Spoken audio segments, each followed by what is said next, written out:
ఎడారిలో సెలయేర్లు నవంబర్ 2. సంఘమైతే ప్రార్థన చేయుచుండెను.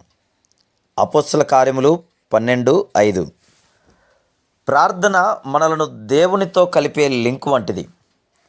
ఇది అగాధాలన్నిటినీ దాటించే వంతెన. ప్రమాదాలు, అవసరాలు అనే గోతుల మీదుగా మనలను అది దాటిస్తుంది.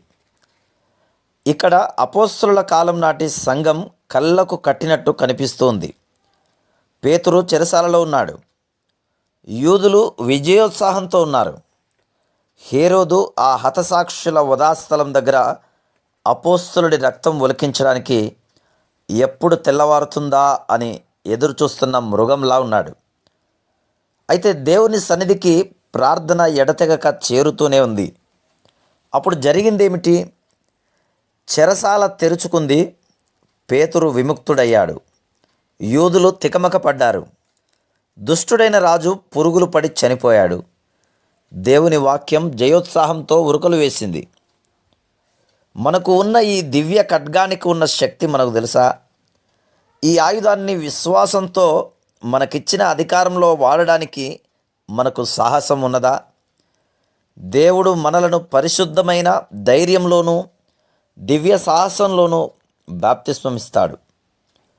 ఆయనకు గొప్పవాళ్ళు అక్కర్లేదు. తమ దేవుడి గొప్పదనాన్ని నిరూపించే మనుషులు కావాలి.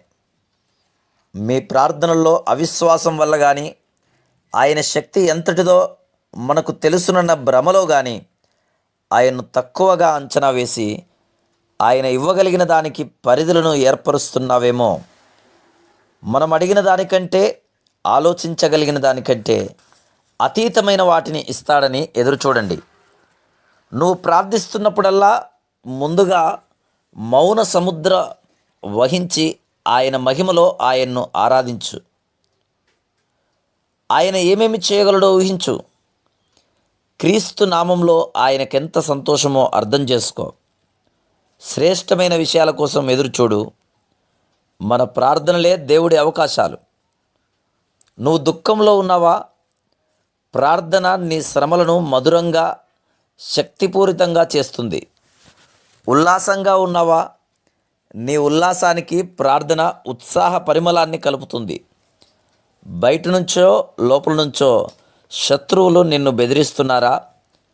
ప్రార్థన నీ కుడి చేతి వైపున దేవదూతను నిలబెట్టగలడు. ఆ దూత తాకితే చాలు, బండరాయి పిండి అయిపోతుంది. అతని ఓరచూపులో సైన్య సమూహాలు కూలిపోతాయి.